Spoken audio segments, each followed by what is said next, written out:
lugar de prova.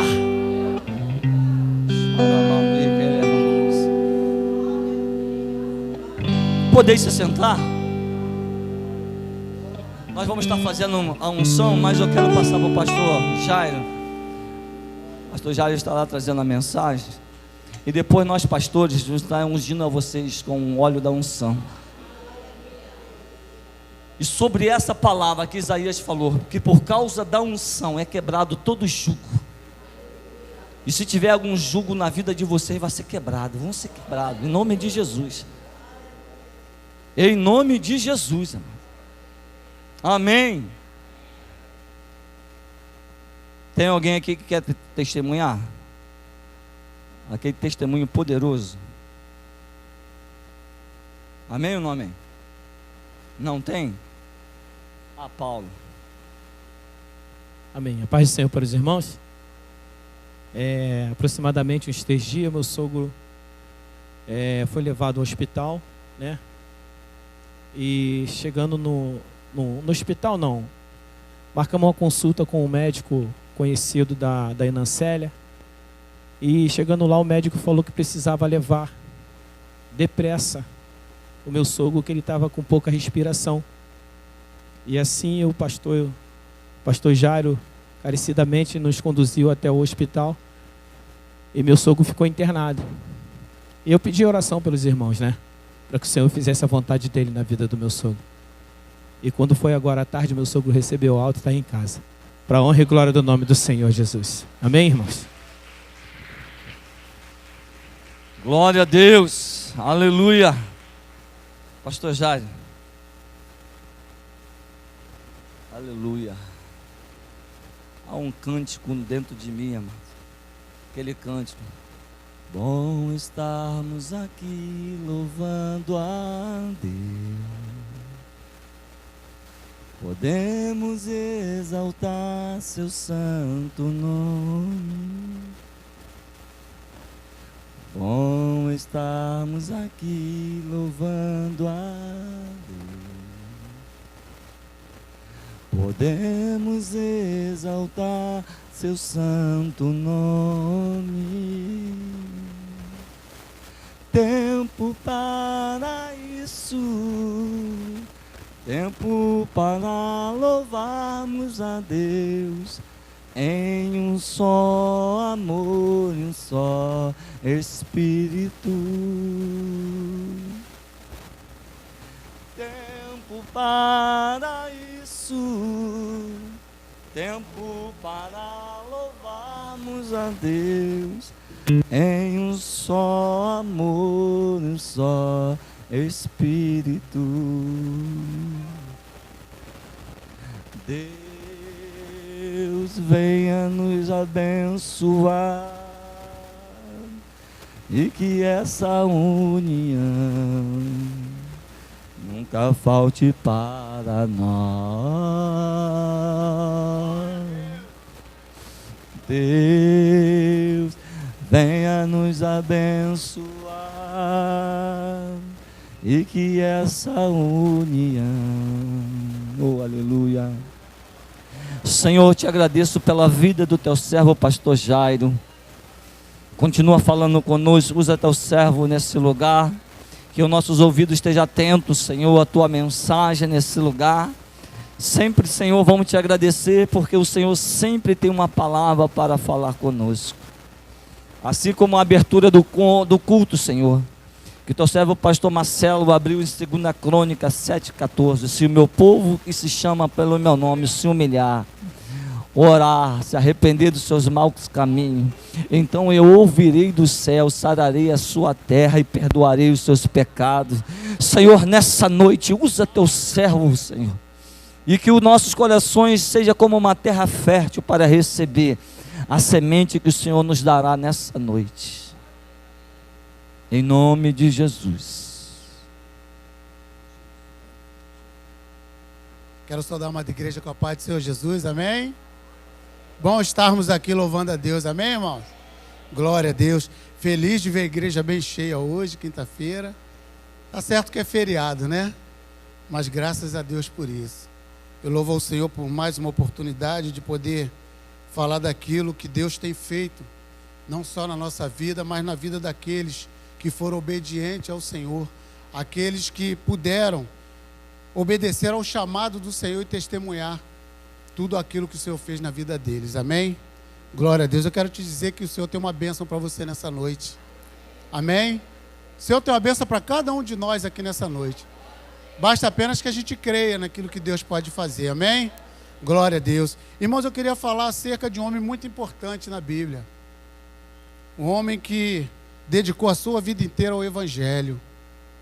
Um homem que passou por muitas dificuldades, muita perseguição.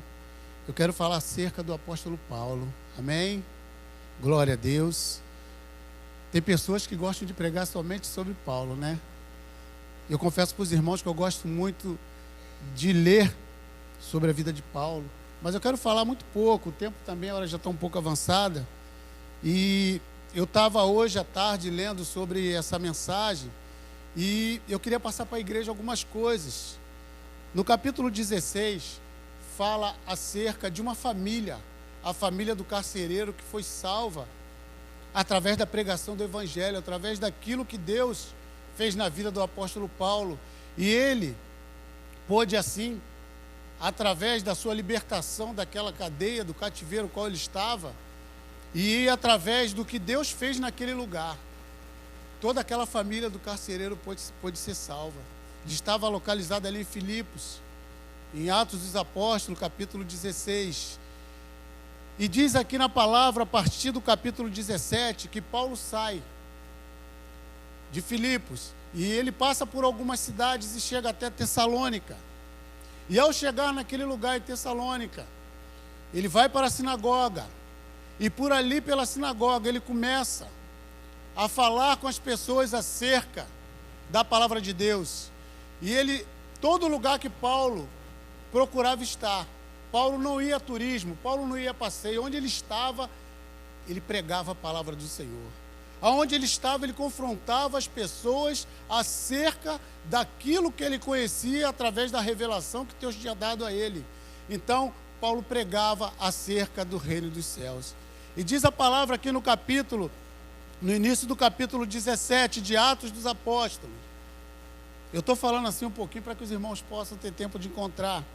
Diz que, ao chegar em Tessalônica, onde havia a sinagoga dos judeus, Paulo, como tinha por costume, foi ter com eles, e por 3 sábados disputou com eles sobre as Escrituras, expondo e demonstrando que convinha que o Senhor padecesse, fosse crucificado e ressuscitasse, e que este era Jesus o Cristo. E diz a palavra que muitos ali ouviram essa palavra e creram. Muitos ali daquela região creram nessa palavra. Mas alguns judeus, desobedientes à palavra do Senhor, presos ainda à lei, que não aceitavam o evangelho da graça, eles chegaram naquele lugar. E eles começaram a perseguir a Paulo. E começaram a procurar a Paulo e não encontravam. E os outros discípulos permaneciam naquele lugar. E eles estavam hospedados na casa de um homem chamado Jason. E diz a palavra que esses homens da cidade reuniram alguns homens que não tinham o que fazer, vamos dizer assim.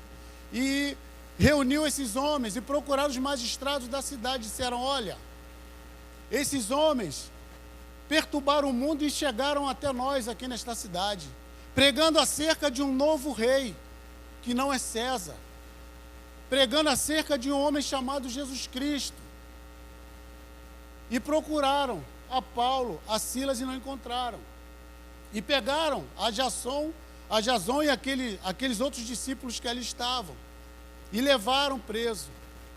E diz a palavra que aqueles homens contaram o que realmente tinha acontecido, que Paulo não estava mais lá.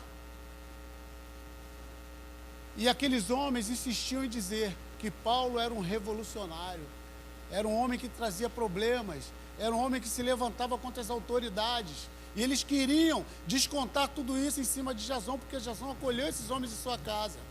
E diz a palavra que quando eles começaram a perseguir a Paulo, Paulo foi tirado daquele lugar pelos discípulos e foi levado até Bereia. E chega em Bereia, Paulo começa a disputar nas praças, nas sinagogas, acerca da palavra de Deus. Começa a pregar a palavra, pregar o evangelho, acerca de quem era Jesus Cristo. E por que Jesus veio para nos pregar o evangelho da graça. Então Paulo começou a ensinar aquelas pessoas que não era mais na lei, que não precisava mais ser circuncidados, que agora é pela graça e pela fé em Cristo Jesus. E diz a palavra que aquelas pessoas daquela cidade de Bereia, eles foram mais sábios, mais inteligentes do que os de Tessalônica. Por quê? Conforme Paulo falava da palavra, eles tinham interesse de aprender a verdadeira palavra, eles procuravam nas Escrituras saber se aquilo que o apóstolo Paulo estava pregando era verdade. E diz a palavra que eles foram mais inteligentes por isso. E diz a palavra que muitos deles creram naquilo que Paulo pregou. E diz aqui no versículo, deixa eu ver se eu encontro aqui, versículo 13, versículo 12, de sorte que creram muitos deles, e também mulheres gregas da classe nobre, e não poucos varões. Mas logo que os judeus de Tessalônica souberam que a palavra de Deus também era anunciada por Paulo em Bereia, foram lá e excitaram as multidões. No mesmo instante, os irmãos mandaram a Paulo que fosse até o mar, mas Silas e Timóteo ficaram ali. Então, irmão, versículo 15. E os que acompanhavam Paulo o levaram até Atenas, e recebendo ordem para que Silas e Timóteo fossem ter com ele o mais depressa possível, partiram. Irmãos, Paulo é tirado daquela cidade e é levado até Atenas. E ao chegar naquele lugar, Paulo mandou que chamasse mais depressa possível a Silas e Timóteo que viesse com ele. Irmãos, era um homem de muita sabedoria, muita inteligência. E ao chegar naquele lugar, ele já pôde constatar que era necessário que mais alguns irmãos fossem com ele. Paulo reconhecia a grande batalha espiritual que ele teria naquele lugar, mas ele tinha certeza que o Senhor estava com ele. E diz a palavra que enquanto ele aguardava a vinda desses homens, ele começa a andar pelaquela cidade. E ele começa a observar o que ocorria naquela cidade. Era uma cidade onde eles tinham mais de 30 mil deuses. Eles adoravam a mais de 30 mil deuses. Alguns estudiosos dizem que na cidade de Atenas era mais fácil encontrar um deus do que encontrar um homem, de tantos deuses que eles adoravam. Então havia uma grande idolatria naquele lugar. E diz aqui no versículo 16: enquanto Paulo os esperava em Atenas, o seu espírito se comovia em si mesmo, vendo a cidade tão entregue à idolatria. Irmãos, a idolatria incomoda o crente. A idolatria incomoda aquele que serve ao Senhor. E muitas vezes, quando se fala em idolatria, nós imaginamos o quê? A pessoa adorando a outros deuses. Mas, irmãos, nem sempre adoramos somente a outros deuses. Muitas vezes nós idolatramos a nossa casa, idolatramos o nosso carro, idolatramos a nossa roupa, não é isso? Idolatramos a nossa esposa ou o marido. Então, irmãos, há várias formas de idolatrar. E ele andando pelaquela cidade, aquilo movia dentro de si, o incomodava de ver a idolatria daquele povo. E no versículo 17, diz assim, deixa eu colocar o óculos que minha vista começa a embaçar. Esquenta não, irmãos, é a idade. Amém? Versículo 17. De sorte que disputava na sinagoga com os judeus e os religiosos, e todos os dias na praça com os que se apresentavam. E alguns dos filósofos epicureus e estoicos contendiam com ele. Uns diziam: que quer dizer este paroleiro? E outros: parece que é pregador de deuses estranhos, porque eles anunciava a Jesus e a ressurreição. Então, irmãos, a visão daquele povo era de que havia ensinamentos naquela cidade, onde aquelas pessoas que ali estavam, como diz a palavra, eles não faziam outra coisa, não só aqueles que moravam ali, mas aqueles residentes que vinham, outras pessoas que vinham para aquele lugar, visitantes, não faziam outra coisa a não ser procurar saber as novidades. Viviam de novidades o tempo todo. E diz aqui a palavra que ali havia alguns filósofos, epicureus e estoicos. Os epicureus, eles adoravam ao deus Épico. E eles achavam que a alma morria. E eu anotei algumas coisas aqui na minha Bíblia, às vezes é até difícil de ler, que fica muito pequenininho. O prazer deles era o ideal de vida, era o prazer. Eles tinham prazer nisso. Então, tudo que eles viam, eles tinham uma filosofia na qual eles pregavam aquela filosofia. E a palavra diz que nós não devemos nos contaminar com palavras lisonjeiras, palavras que pessoas venham trazer para você, para que venha alterar ou persuadir você acerca da sua fé. Então, irmãos, esses filósofos, eles tinham uma filosofia de vida na qual aqueles que conheciam o Senhor, mas que não estavam firmes na palavra, seriam confundidos através daquilo que eles pregavam. E os estoicos, eles adoravam o Deus Zeno, e eles amavam a natureza, e eles falavam que a virtude era o fim principal da vida. E Paulo batia de frente com eles direto. Paulo chegou na praça já batendo de frente, falando acerca da palavra de Deus. E aqueles filósofos não entendiam nada daquilo que estava sendo falado, a tal ponto que eles começaram a entender que Jesus Cristo era um Deus e a ressurreição era uma deusa. Jesus Cristo era o Deus homem, a ressurreição era uma deusa mulher. Então eles não estavam entendendo nada. Eles falavam: o que quer dizer este parolheiro? O que quer dizer esse contador de história? Outros escarneciam, chamavam Paulo de pardal, falando que ele catava migalhas. Então Paulo estava convicto da sua fé, e ele não arredava pé daquilo que ele tinha convicção.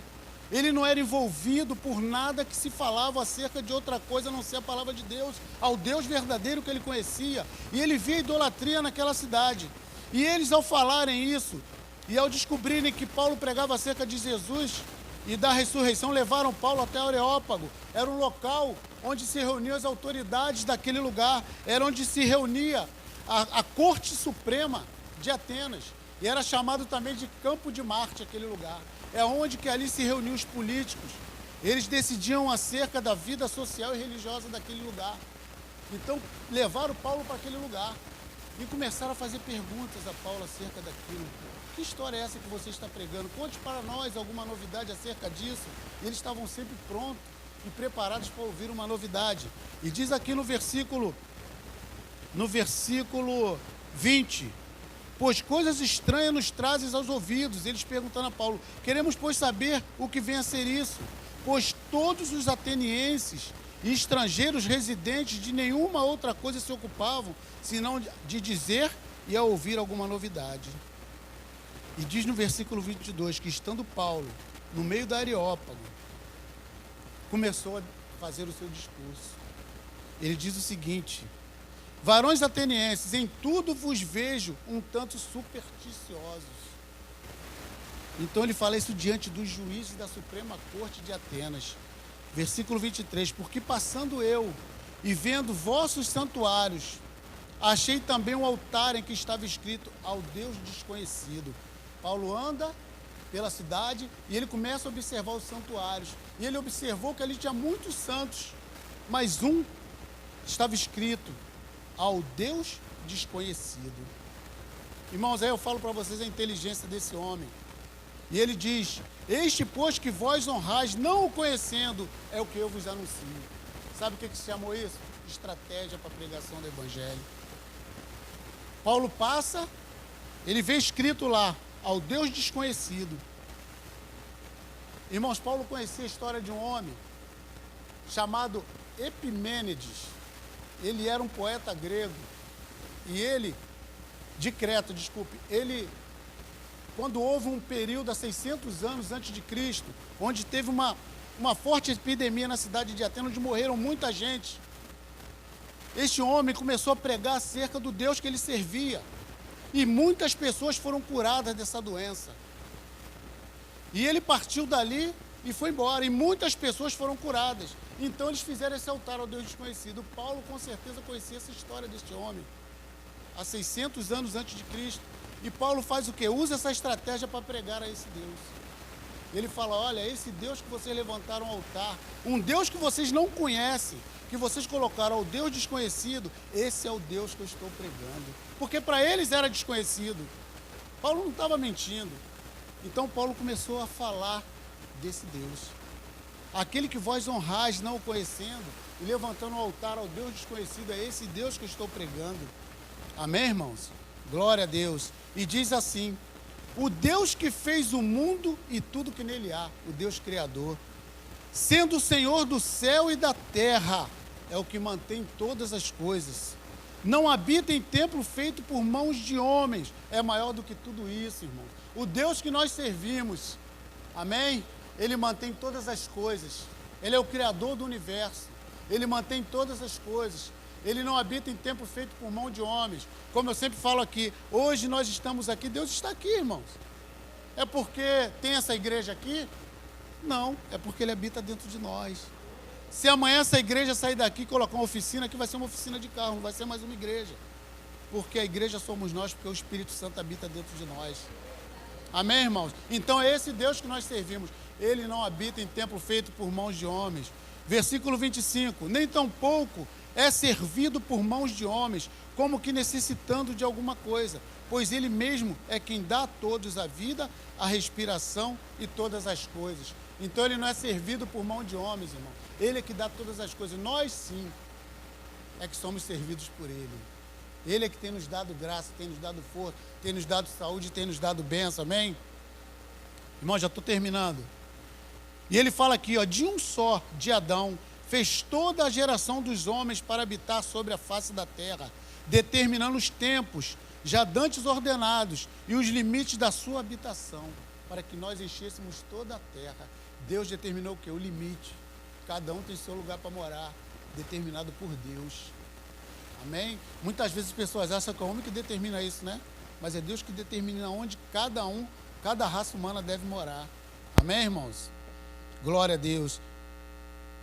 Para que, versículo 27, para que buscasse ao Senhor, Deus de um homem, fez toda a humanidade, para quê? Para que buscassem ao Senhor, se porventura tateando pudessem achar, ainda que não está longe de cada um de nós.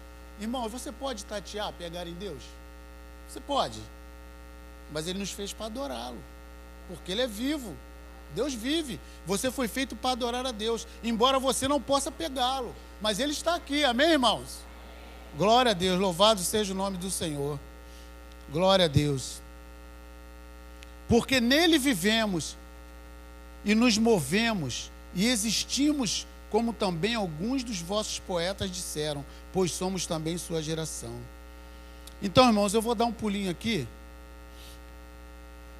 Paulo continua pregando e no versículo 31 ele diz assim, versículo 30, mas Deus, não tendo em conta os tempos da ignorância, anuncia agora a todos os homens e em todo lugar que se arrependam.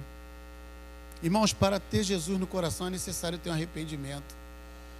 E o apóstolo fala para aquela cidade, para aquele povo, que o momento era aquele no qual era necessário ter o arrependimento, para que eles pudessem conhecer a esse Deus. Aquele que não se arrepende não pode conhecer ao Senhor. Aquele que não se arrepende, não tem como o Senhor habitar dentro dele para que ele possa ter uma intimidade maior com o Senhor. Então é necessário que aquele que queira ter ao Senhor, ele precisa se arrepender. Ele precisa deixar de lado as coisas erradas que fazia, para que ele possa se aproximar de Deus e Deus possa se aproximar dele. E possa ter intimidade com Deus, possa conhecer esse Deus. E ele fala acerca disso porque eles conheciam a um Deus desconhecido. Eles tinham um altar ao Deus desconhecido. Eu imagino que pessoas chegassem até ali diante daquele altar e adorassem esse Deus sem conhecê-lo. Como eles adoravam a 3.000 deuses, a 30.000 deuses, e não conheciam também. Amém? Glória a Deus. E diz aqui, porquanto tem determinado um dia em que com justiça há de julgar o mundo por meio do varão que destinou a Jesus. E disso deu certeza a todos, ressuscitando-o dos mortos. E diz o versículo 32, irmãos: e como ouviram falar da ressurreição dos mortos, uns escarneciam e outros diziam: acerca disso te ouviremos outra vez. E assim Paulo saiu do meio deles. Todavia, chegando alguns varões a ele, creram, entre os quais estava Dionísio, Areopagita, e uma mulher por nome Dâmaris, e com eles outros. Então muitos acreditaram naquilo que Paulo pregou, creram e aceitaram a Cristo como Senhor. Então, irmãos, o que eu quero dizer aqui para vocês é o seguinte: na nossa vida, muitas vezes existia um Deus desconhecido. Muitas vezes nós levantávamos um altar a um Deus de mentira. Eu, por muito tempo, eu adorei a falsos deuses. Eu era católico, eu não tenho nada contra com quem é católico, mas a verdade tem que ser dita. Eu me prostrava diante de uma imagem feita por mão de homens. Uma imagem que não falava, não ouvia, que não podia fazer nada por mim, não podia me salvar. Eu tinha um altar para adorar a outros deuses. E eu pergunto para você: qual altar que você tem levantado na sua vida? O que você tem adorado? Será que a sua prioridade tem sido ao verdadeiro Deus, ou você tem adorado a um Deus desconhecido? Será que muitas vezes você deixa de vir para a igreja para fazer outras coisas que você julga ser mais importante do que vir ao culto? Será que muitas vezes você está abrindo mão de adorar o verdadeiro Deus para adorar a outra coisa que não é aquele que morreu por você na cruz, aquele que deu a sua vida por amor a você? Será que você de repente não está adorando a um Deus desconhecido? Será que de repente você não está idolatrando a um outro Deus que você julga ser o Senhor e na realidade ele não é? Ou será que o Deus que nós servimos para você é um Deus desconhecido? Será que a gente conhece realmente o nosso Deus? Será que a gente conhece verdadeiramente o que Deus pode fazer na nossa vida? Irmãos, quando eu falo isso é porque eu também pergunto para mim. Quando eu trago a mensagem para a igreja, eu trago baseado naquilo que eu vivo, naquilo que o Senhor tem falado comigo. Será que nós não temos adorado a um outro Deus, irmão, estranho, e o nosso Deus passa a ser um Deus estranho? Será que naquilo que nós adoramos, talvez tenha muitos deuses que nós adoramos, irmão? Como eu falei aqui, nós não adoramos somente imagem, não, nós adoramos também ao nosso carro, muitas vezes, ao nosso marido, à nossa casa, um objeto que você gosta muito, que você não tem ciúme, não quer que ninguém toque. Muitas vezes você adora aquilo. Muitas vezes você pode adorar alguma coisa que você faz. Será que o nosso Deus não está se tornando um Deus desconhecido na nossa vida? Onde tem um altar escrito lá, o Deus desconhecido? Onde muitas vezes a gente não sabe nem o que Deus pode fazer por nós? Então, irmãos, como o Marcelo pregou aqui, que nós devemos o quê? Esse povo que se chama pelo meu nome, nós devemos nos humilhar, orar, confessar ao Senhor os nossos pecados, se arrepender dos nossos caminhos maus. Sabe para quê? Para que o Senhor possa ouvir do céu e vir sarar a nossa terra, sarar a nossa vida, sarar a nossa casa, a nossa família, sarar a nossa vida espiritual, irmãos. Às vezes a gente fala de Jesus, as pessoas pensam que a gente está pregando para a pessoa ficar na igreja. Não, irmão, a gente prega para que a pessoa seja salva. Dentro de nós existe uma alma que interessa ao Senhor. A gente sempre fala isso, irmão, dentro de você tem uma alma. E a sua alma vai prestar conta ao Senhor. Muita gente pensa que essa alma morre, essa alma não morre. Ou essa alma vai para o inferno ou ela vai para o céu, irmão. Ela é imortal. Ou ela vai ficar na glória com o Senhor, ou ela vai ficar no inferno, onde tem pranto, ranger de dentes, tem um fogo que nunca se apaga. Então, irmãos, a importância de pregar o evangelho é para salvação de alma, não é para fazer número na igreja. Pô, a igreja está cheia, está lotada. Irmãos, se o Senhor passar uma peneira aqui e vier buscar a igreja, eu não estou julgando ninguém não, irmão, por favor, pode ter certeza que a maioria fica. Como eu sempre falo aqui, irmãos, não só da nossa igreja não, estou falando da igreja do modo geral. Vai ser muito difícil, irmãos. A salvação vai ser muito difícil. Se a gente começar a ver na palavra as coisas que falam acerca dos que vão ficar, dos que vão subir, os que vão ficar, irmão, vai ser muito difícil da gente ser salvo, irmão. Outro dia a gente estava lendo sobre isso, os tímidos não herdarão o reino do céu. Eu falei, puxa vida, o tímido fica quietinho no lado dele, não faz nada, às vezes o tímido não faz mal para ninguém, irmão. Nem o tímido vai herdar o reino dos céus, irmão. Pode ser muito bonzinho, muito certinho, é tímido, não vai entrar no reino do céu. Por isso que eu estou falando, irmão, vai ser muito difícil. Tem gente que fala assim, nada, Jesus, desce o pastor perguntar aqui, quem está salvo? Todo mundo levanta a mão, se o pastor perguntar, né? Quem vai ser salvo aqui? Quem tem certeza da salvação? Todo mundo levanta a mão, irmãos. Vai ser muito difícil, irmão. Para ser salvo, irmão, a nossa vida tem que ser mudada totalmente. É abrir mão de tudo aquilo que a gente sente prazer, sente vontade, muitas coisas que a gente tem que abrir mão para poder servir ao Senhor, irmão. Servir a Deus e ser salvo é uma vida de renúncia. Nessa nossa caminhada aqui, é tentando melhorar a cada dia para chegar na salvação, irmão. Tem gente que aceita Jesus hoje e acha que já está salvo. Uma vez salvo, salvo para sempre. Tem igreja que prega isso, irmão. Cuidado. Cuidado com essas palavras vãs, com esses ensinamentos de homem. Cuidado com isso. Você não precisa ir para a igreja porque você é a igreja, irmão. Vai para a igreja, irmão. Vai buscar Deus. Não segue esses ensinamentos, não. Você não precisa mais orar, você não precisa mais jejuar, você não precisa tomar Santa Ceia, irmão. Segue a palavra de Deus. Está com dúvida? Segue a palavra de Deus, irmão. Cuidado com essas orientações, com as coisas que as pessoas pregam. Eu conheço pastores que não vão mais para a igreja, ficam em casa direto. A igreja sou eu sou a igreja. Irmão, eu quero ver ele falar isso quando o Senhor voltar. Eu sou a igreja. Ele vai ficar, irmão. Então vamos buscar a Deus, irmão. Vamos ser melhores. Vamos procurar tirar da nossa vida aquilo que nos afasta de Deus. Se você tem algo na tua vida que te incomoda, você sabe que aquilo não é muito certo, não larga. Larga, irmão. Procura largar. Eu sei que é difícil, irmão. A nossa vida, todos nós temos os nossos defeitos, as nossas falhas. Foi até falado isso no Barnabé ontem, acerca de tentações e de provações que a gente passa. Todos nós passamos por isso, irmão. Eu até falei acerca disso, que muita gente pensa que ser tentado é pecado. Irmão, ser tentado não é pecado. A palavra diz, tem de grande gozo quando tiverem passares por várias tentações. Então, irmãos, você está sendo tentado, glória a Deus, dá glória a Deus e diz não à tentação. Foge dela. Foi tentado? Diga não, eu não posso, eu pertenço ao Senhor. Amém? Todos nós somos tentados. Então, irmãos, vamos ser crentes melhores. Amém, irmãos? Amém? Vamos estar atentos à palavra do Senhor. Vamos tomar cuidado com aquilo que pessoas intelectuais venham pregar, irmãos. A palavra diz que a letra mata, e mata mesmo. Muita gente vai ficar por causa disso.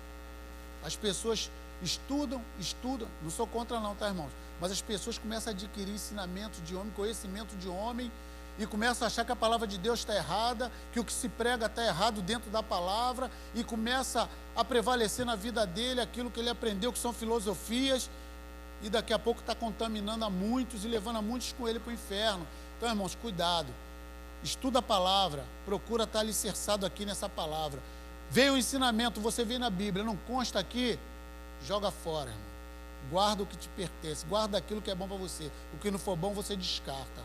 Amém, irmãos? Que a igreja possa ficar com essa palavra. Amém? Nós vamos estar.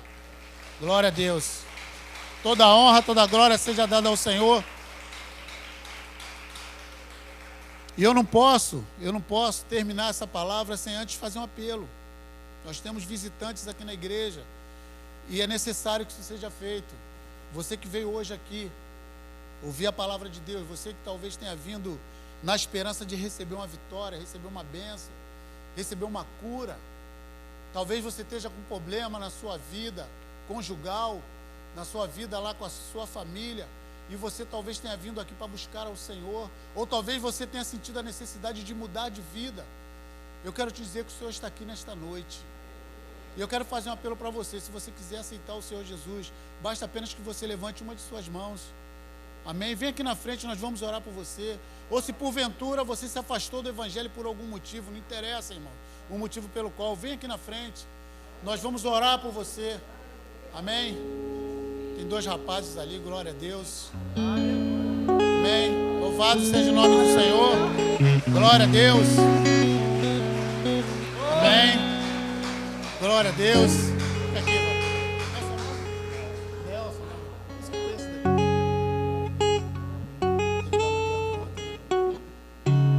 Esse rapaz aqui trabalha com o Leandro, amém? Glória a Deus, louvado seja o nome do Senhor. Irmãos, tem mais alguém aqui que porventura está afastado do caminho do Senhor e quer aproveitar essa oportunidade de se reconciliar com Ele? Levante uma de suas mãos, vem aqui para frente, nós vamos estar intercedendo, orando pela sua vida, pedindo ao Senhor que venha cuidar de você, amém? Glória a Deus. Estenda suas mãos aqui para frente. Aleluia. Senhor nosso Deus e Pai, exaltado seja o teu nome, Senhor. Eis aqui 2 jovens, Pai, que hoje decidiram, Pai amado, se reconciliar contigo, que nesta noite resolveram aceitar a Cristo como único e suficiente Salvador da sua alma.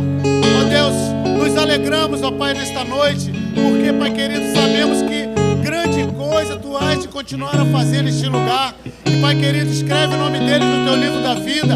Ó Pai querido, que eles saiam daqui hoje justificados, Senhor, porque verdadeiramente nesta noite Jesus Cristo está fazendo morada na vida deles, Senhor. Encha do Teu Espírito Santo, ó Pai querido, que em nome de Jesus, a partir de hoje, são Teus filhos, Pai. A partir de hoje, não pertencem mais ao império das trevas. Nesta noite, o Senhor tirou eles do império das trevas e transportou para o reino do Filho do Teu amor. E hoje eles são Teus filhos, Pai.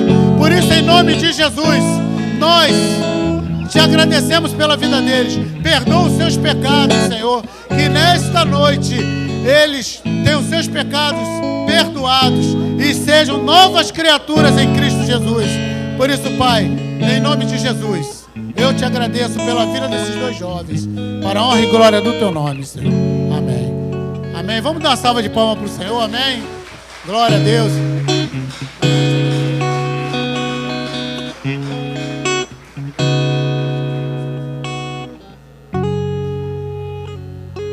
Amém, irmãos?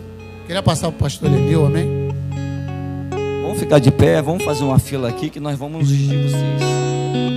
Isaías capítulo 10, versículo 27 vai dizer assim: e acontecerá naquele dia que a sua carga será tirada do seu ombro e o seu jugo do seu pescoço. O jugo será despedaçado por causa da unção